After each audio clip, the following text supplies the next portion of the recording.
Oi, gente! Nosso grupo veio apresentar a análise da Sabesp. Fundada em 1973, a empresa está ligada às atividades de fornecimento de água, coleta e tratamento de esgoto no estado de São Paulo. A empresa sofreu diversas mudanças até então. Atualmente, ela é uma sociedade de economia mista com controle exercido pelo estado de São Paulo. Além disso, ela está listada na B3 como Novo Mercado, o nível mais alto de governança corporativa. Agora vamos para o mundo da Sabesp para entender as oportunidades, ameaças, fraquezas e forças do negócio. Usando a análise SWOT, entendemos que a empresa possui como oportunidades a possibilidade de sua privatização. Suas ações aumentaram 58% em 2019, devido às expectativas desse processo. Assim, essa é uma grande oportunidade caso ocorra. Além disso, também temos a universalização do saneamento básico, uma vez que o Brasil ainda não atende toda a demanda em relação ao saneamento básico populacional. Já sobre as ameaças, a incerteza em sua privatização é uma grande ameaça para a empresa, já que os acionistas veem grande valor nesse processo. Em agosto de 2020, houve uma queda do valor das ações da Sabesp, após a sinalização da preferência do governo de São Paulo pela capitalização, atenuada pela informação de que não havia um modelo definido. Outro problema é a regularização do setor, que é muito pulverizada e escassa em alguns municípios. Quando nós olhamos para o setor como um todo, antes mesmo da gente analisar os indicadores macroeconômicos, é muito importante que a gente compreenda que o setor de saneamento básico carrega características intrínsecas a de um monopólio natural. O que significa, por exemplo, que uma companhia inserida nesse setor é capaz de ofertar menores custos do que se inserida junto a outros conglomerados de agentes econômicos, como concorrentes, por exemplo. O fato de ser um monopólio natural é bastante relevante quando a gente vai fazer a nossa análise de porta mais para frente. A gente pode dizer que o setor de saneamento básico enfrenta uma estagnação. Ao longo das últimas décadas, tem sido um dos setores que menos recebeu investimentos por parte do poder público. Principalmente a partir dos anos de 1990, quando a gente começou a ver esse grande movimento de concessões e privatizações. Do lado otimista, a gente tem o Plano Nacional de Saneamento, que prevê 100% de cobertura até 2030, mas é bastante contestado por alguns outros analistas, como é o caso da XP Asset, que acredita que esses números só seriam atingidos entre 20 e 30 anos, caso desse tudo certo.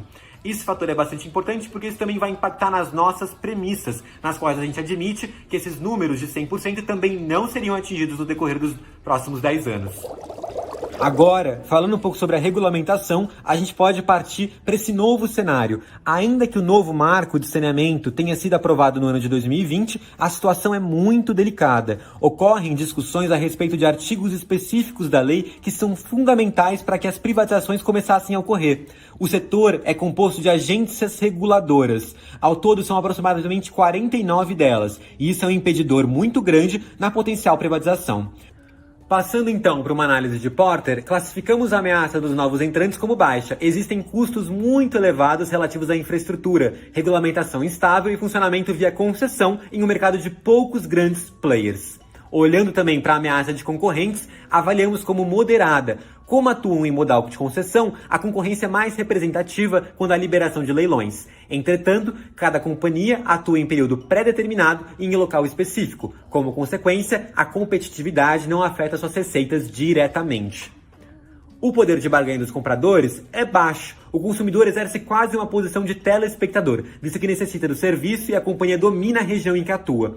A utilização de caminhões-pipa, por exemplo, e similares, não tem grandes impactos. O modal é mais custoso para o cliente e a dinâmica de uso é mais trabalhosa também. As pessoas não recorrem o suficiente para impactar no desempenho da companhia. Sobre a barganha dos fornecedores, a classificação é moderada, principalmente porque o setor tem dependência no que tange a sua infraestrutura. Portanto, sabendo que a maior parte dos fornecedores atua no setor de construção civil, mais pulverizado e ofertando produtos com baixa diferenciação, além de todo o processo ocorrer através de licitações, não podemos avaliar seu poder de negociação como alto.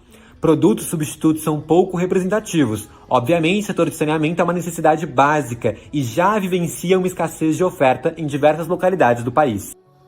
Agora, olhando os dados financeiros da Sabesp e comparando com seus concorrentes, percebemos que o ano de 2016 foi com certeza o melhor ano entre todos os analisados. Mas ao considerarmos os outros anos, é visível a piora no desempenho da empresa e em sua instabilidade. E percebe-se que a Sabesp acaba ficando em desvantagem em relação a importantes índices financeiros, como ROI, ROA, endividamento, liquidez e outros. Os concorrentes da Sabesp que analisamos foram a Sanepar e o Copasa. A Sanepar mostrou bons resultados e melhores do que a Sabesp, o Copasa acabou tendo pior desempenho entre as 3 empresas. Ou seja, a Sabesp está no meio termo, não sendo a melhor e nem a pior no mercado.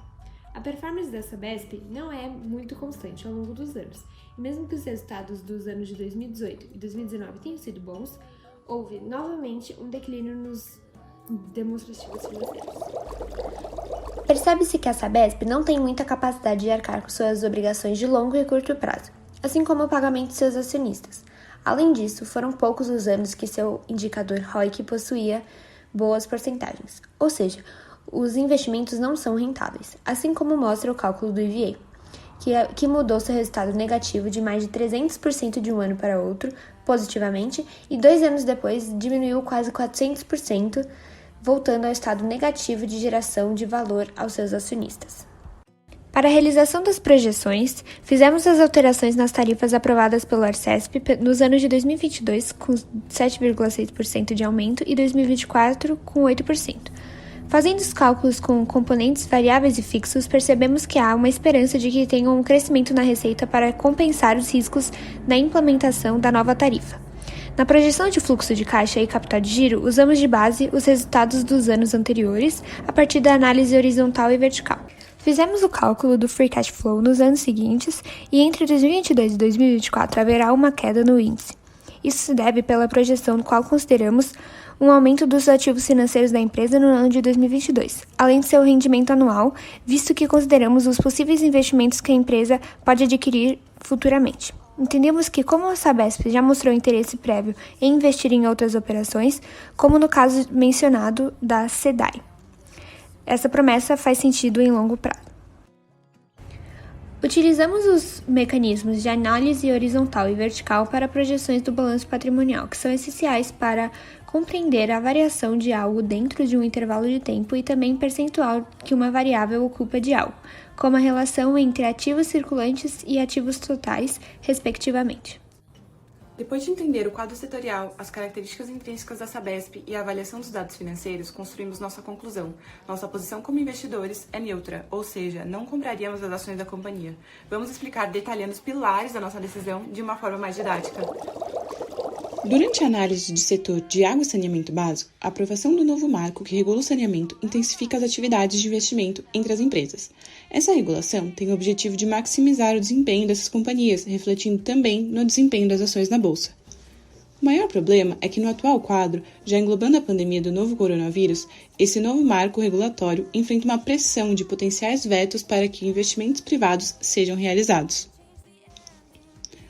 Outro fator que foi muito ponderado foi um crescimento de destaque da Sanepar e Copasa, grandes concorrentes da Sabesp no mercado de saneamento. Agora, olhando só para a Sabesp e seus aspectos intrínsecos, suas maiores complicações estão na questão da possível privatização. Os investidores entendem que o valor desse projeto afetará diretamente no resultado final dele, podendo ser prejudicial para a empresa. Além disso, com as análises financeiras expostas anteriormente, entendemos que a Sabesp não tem perspectivas de desempenho financeiro excepcional no futuro. Os indicadores de rentabilidade, liquidez, endividamento e atividade demonstram um potencial muito maior da Sanepar. Entendemos que as companhias de saneamento têm uma estratégia voltada para a sustentação a longo prazo no pagamento de seus dividendos, mas o que alterou esse fato em nossa análise foi o novo marco regulatório que prevê a possibilidade de privatização, mudando todo o cenário, demandando entender qual das companhias comparadas está mais preparada para isso. Finalizamos então afirmando que a Sanepar é a mais preparada para esse futuro e não a Sabesp.